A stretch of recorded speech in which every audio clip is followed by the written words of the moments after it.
Well, here we are again. It's Friday the 14th of May in Leeds, UK, and typically dull Yorkshire day. But hey, I'm feeling good on two counts. Although there's a few challenges that go with it. Yesterday, my friend Ernie Hughes from Doncaster spoke to his wife for the first time for 31 years. Yippee!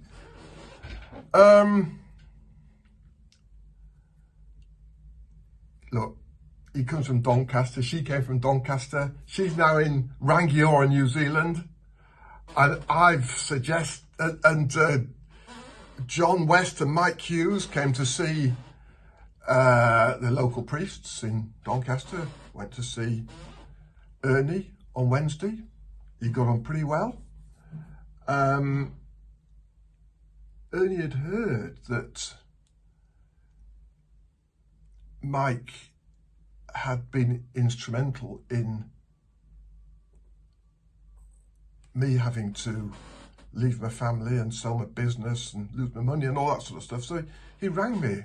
So I said to Ernie, well, look, just give her a note. I don't think Ernie looked at it. Give a note to Mike because he's got a few bats to face, basically, because he shouldn't really give false information to Leeds about me, which gets me out of fellowship and has massive consequences of the family without checking up facts and speaking to me first, really. Matthew 18. So let's see if we sort him out. But hey, great news. And he got on pretty well and phoned me. I said, hey, look, they've kept you waiting all these years, 31 years. And John West, the other priest, had spoken to, been over to see her 5 years previously. She went over her matters with him. But why Westy waits 5 years? I said, get on the phone to her straight away. So he did, and he got through. Whee! Got him well. So I've offered to take him over to Rangiora on the way to see my wife-to-be, who happens to be Olivia Francis, who I met in Philadelphia on Thanksgiving's Day at Richard Weir's house for a super meal, super time. We had Jed there. We were over for treatment for his leg condition, a serious accident, as many would know, terribly serious accident. We went through things with him. I searched around the world for the best care for his leg, a new leg, and then we had to reconstruct his stump.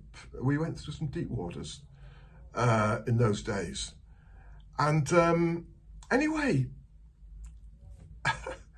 Olivia was lovely, I remember her, but what she loved about me actually was the way I treated my wife Deborah and the way I looked up to her. And she thought to herself, I'd love to have a husband like that. Hey, lo and behold, we just happened to meet up. She didn't know I was not fixed up. And it became clear that we were single, and immediately, woof. Wow, it's strong. We haven't met yet, but we've been talking a lot. And we just got one problem. My family have shown me an email from Garth, my brother, the priest, who shut me up and withdrew from me, said I was a heretic, mental, a few other things, which, you know, brothers are brothers. You try and cope with that, but there've been some devastating consequences going along with it.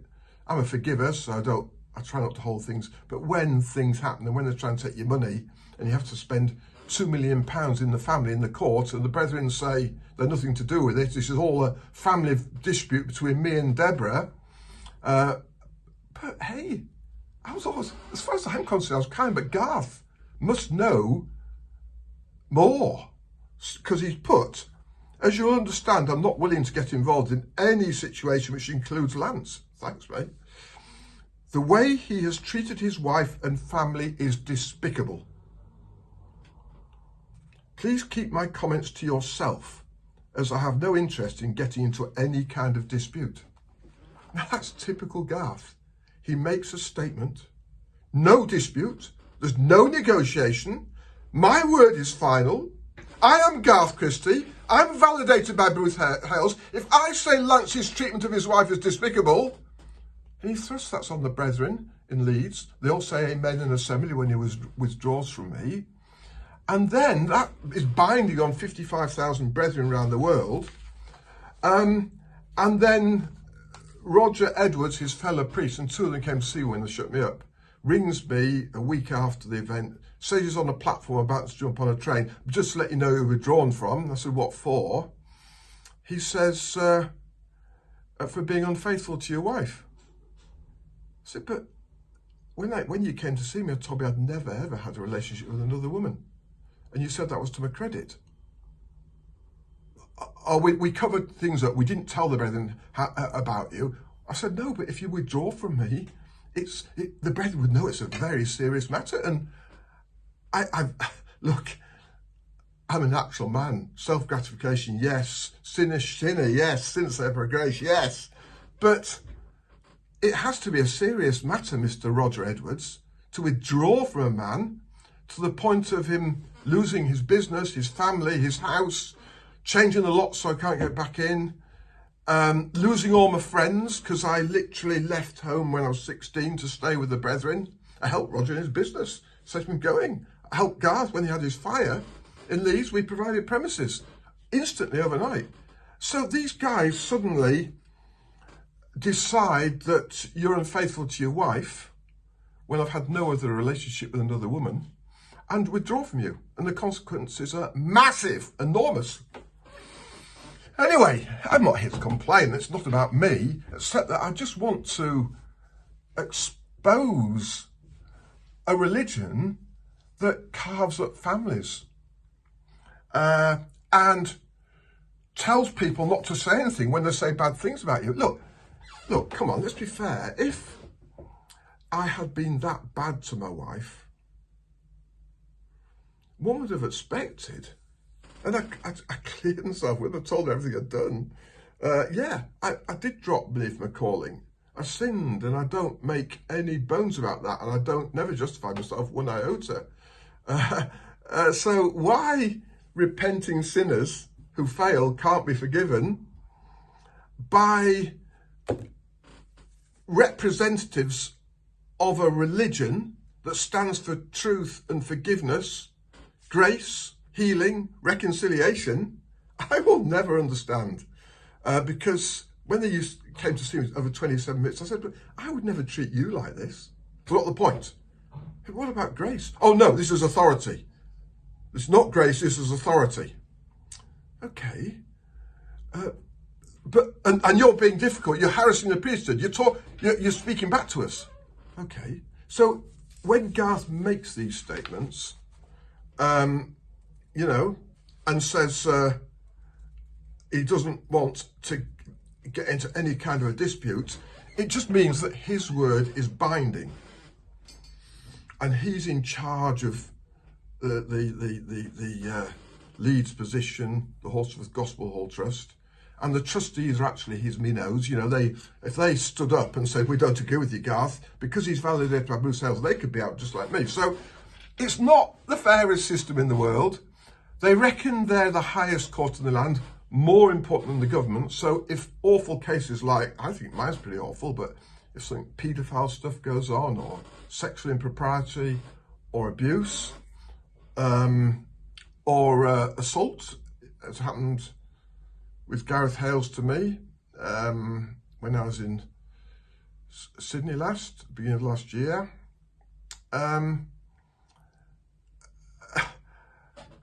They are the authority. The spokesman for the brethren says, it was 2 against 1. So apparently me and Rowan Scott were assaulting Gareth, according to the brethren. But anyone looking at the video can see, actually, no, it's the other way around. So the brethren have got to start speaking the truth. And if they say that my behaviour with my wife is despicable, they've got to provide evidence. So I've gone back to Garth and said, look, Garth, fair's fair. Yeah, if my wife, I've said my wife actually is she's a simple Yorkshire lass, Lancashire lass. Simple is nice. Simple is nice. It means that you just believe what you're told. If Garth comes along and says that Lance is rival or an opposer or a heretic, she has a big decision to make, doesn't she? Do I stay with my husband because he's so bad, or do I stay with the brethren and then keep my links with my grandchildren and my own children? And she chose to stay with that. I pleaded with her for the last 2.5 years I was with her, saying, look, she was sympathetic with me, I think, but what came out time and again, she had another man in her life, and that was Bruce Hales. Oh, you say not sexually, maybe not, but her mind and affections were on the man of God, who is the leader of the Plymouth Brethren Christian Church. So if a man is so great that the 55 brethren around the world are selling their souls out to him, giving their lives and souls and money and everything, and their life is all about praising and worshipping him, they stand up when he comes into the room. The brethren stand up and with respect, and then when he gets up, they stand up and very silently walks out. So there's an incredible adulation for a man. And what it boiled down to is that he meant more to her than me. So the marriage is gone, and it's her decision. If Bruce Hales represents Christ and the new husband, as it speaks about in the scripture, Romans, I think, and her life is all about being taken up with him, I'm not sure it's right. I mean, I'm being a bit bold here, but I'm just asking, is that spiritual adultery? 2 men in your life? I just leave the question. Interesting word, it's spiritual adultery. I do I've learnt some new words. Of course, I say my wife is simple, she's lovely, but she didn't have any education after 16. My eldest grandchild, Roxy, is bright. She's bright as in Preston, Jason and Heidi Simpson's daughter. And I've written to them saying I think she should go to university because the brethren schools are, okay, maybe, but they're not getting a whole education in there. They're not developing the ability to discern whether Garth Christie is speaking the truth. It's essential, if you're bringing people up in a school, that they're able to work out for themselves whether Bruce Hales is the man of God. And actually be able to analyse without fear of penalty, whether he is representing all that Christ sets out. Because if you are setting yourself up as the man of God, the leader of the Plymouth Brethren, you've got to exhibit those beautiful qualities of grace, forgiveness, kindness, reconciliation. Yeah, most definitely. You serve anyone to reconcile. You would never, ever divide a family.